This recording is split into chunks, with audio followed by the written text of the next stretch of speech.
Okay, these two come in, the next couple come in to talk, and it's kind of more in the Tantra, more in the Tantra. And, you know,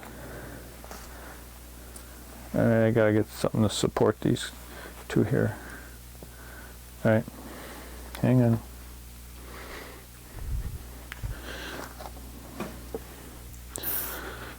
Who needs what here for support? I think she'll do good with that. Spidey needs something bigger.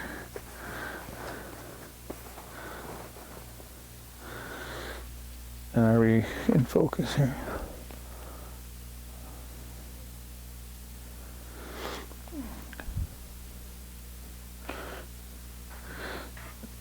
So, Tantra for me usually means balancing masculine, feminine energies.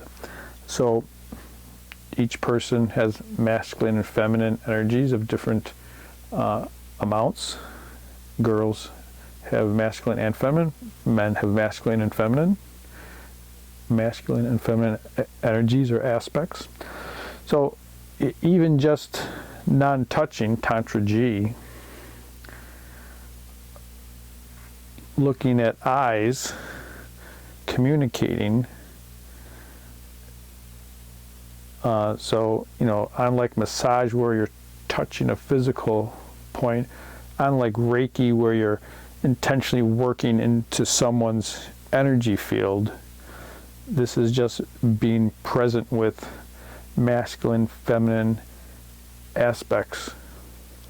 And there's a connection that's made, and there's some very good healing that can happen. Again, working in this modality, it's usually by intention. When you're working with energy, it's usually by intention. You put a good intention, a positive intention for your session, and you allow the energies to come in to support that. Another good one is back to back.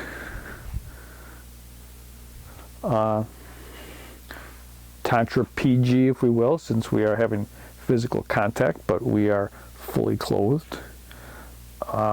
Nothing sexual about it, but just being in the other person's energy field, like the energy field would extend around each person. Now you're compressing that field, perhaps not necessarily getting into the other person's field, but fields are connecting more closer, more compressed.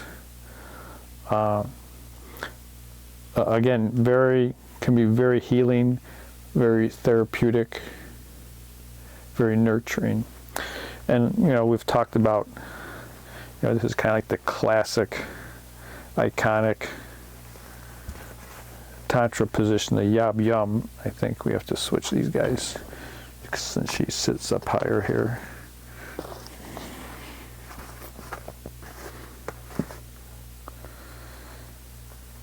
Again, you know, TantraPG, right? Fully clothed, physical touch, not sexual, but to sit in this position, and especially not making it sexual, just being there, breathing, eyes closed, with a positive intent by each person.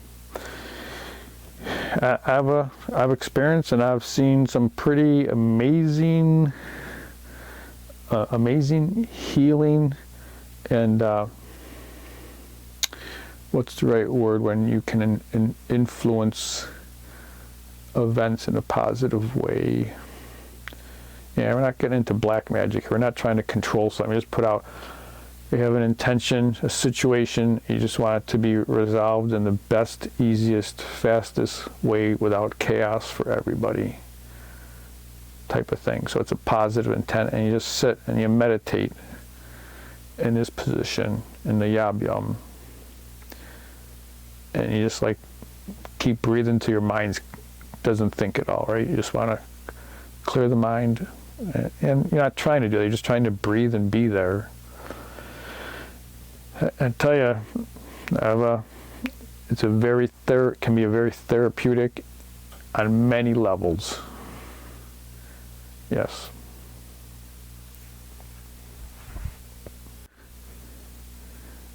This next one wants to be mentioned also when we get into kundalini yoga. One of the fundamental basic, I guess it's a kriya. It's called sat kriya. So it's a kriya which is like a yoga routine, I guess, if you would. But all it involves is just, well, his hands went over his head. Let's see if we can sit him up here.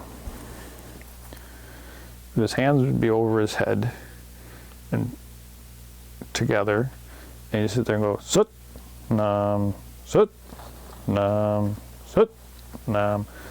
with hands overhead and fingers interlaced. I think that's how. I guess there's variations of it, but basically that's what it is.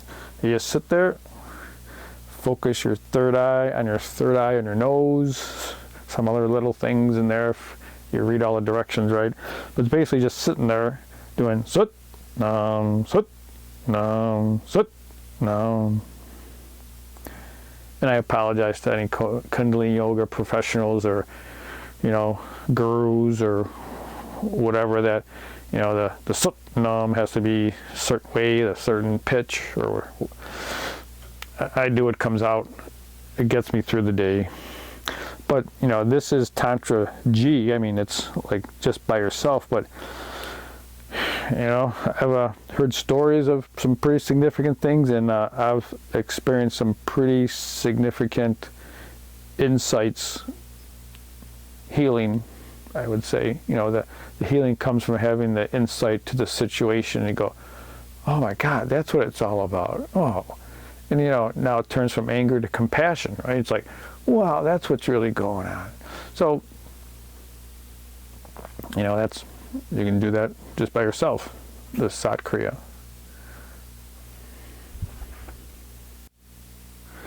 Now this is an interesting one that came in. Using my figure skates, and I do partner ice dance. So, you do figures like you do circles and figure eights. Those are the figures of figure skating. Then you have pattern dances like Dutch waltz, swing dance, where you skate a specific pattern with swing rolls and chassés and 3 turns with a partner. So you're next to each other within 18 inches, so you're in someone's personal space. And you don't want to hurt each other. You get your feet wrapped up and kick someone's skate out from under them. It's a big mess.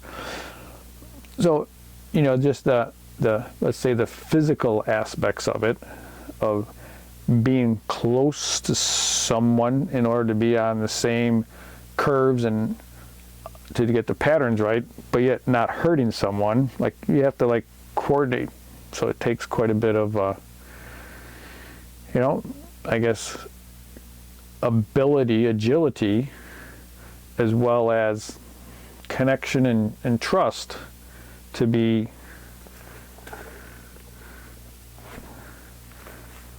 in one of your killing positions here, right? So you have killing position where they're skating.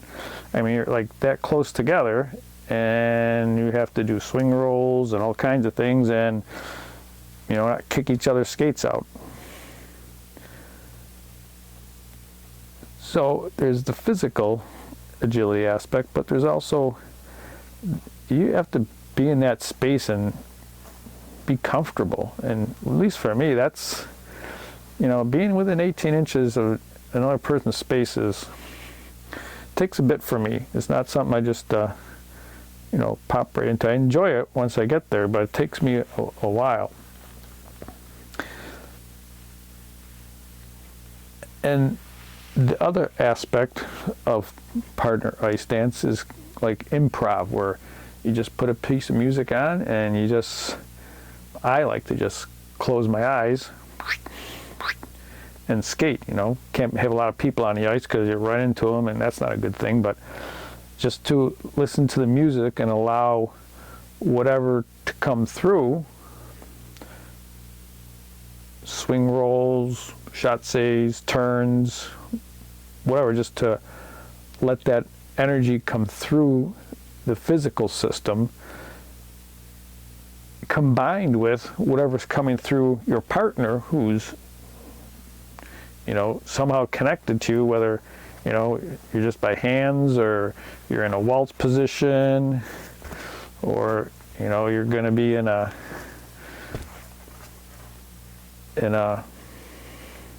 I can't remember the name of this one. Killian, begins with a K. I couldn't keep wanting to say a kundalini one. It was Killian one.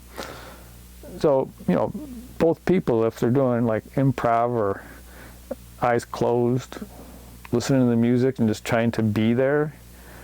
So that's, I enjoy that part a lot. I enjoy the other parts too, but you know, that part of just like, I guess, let's say, I guess the word disappear comes up, you know, just like disappearing, like it's not about me, there's not another person there, it's just like an energy, and it's just coming through, and it does what it wants to, you know, how it wants to process.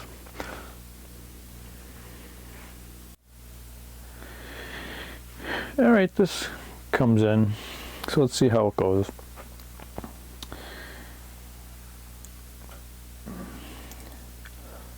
TantraPG, fully clothed, non-sexual physical contact. But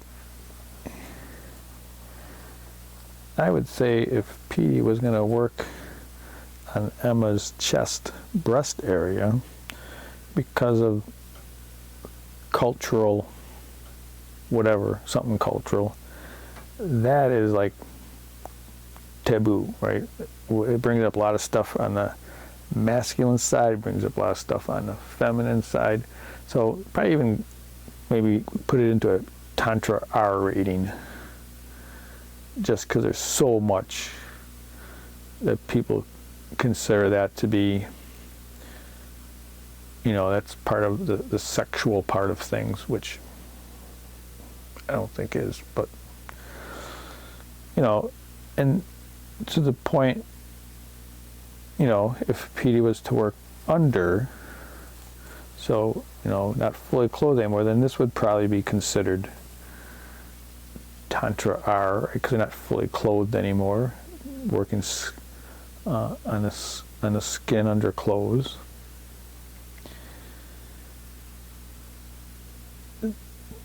It just, I'm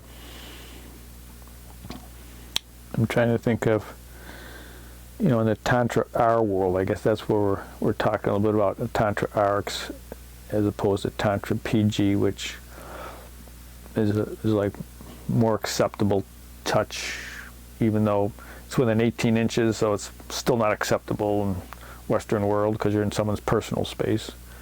But that kind of borders on sexual taboo stuff.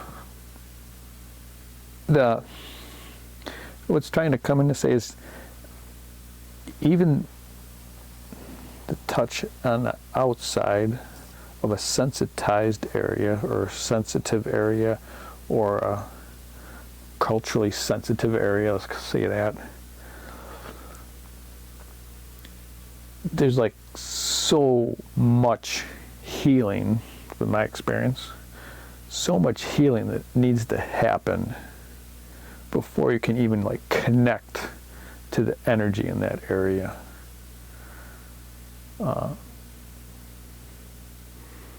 Before you can actually start to feel how the energy channels go and what it needs to heal, and to be able to give it positive intention and hold a space for it. Yeah, so that's like a big area, and TantraR, I think, is just so much healing that has to happen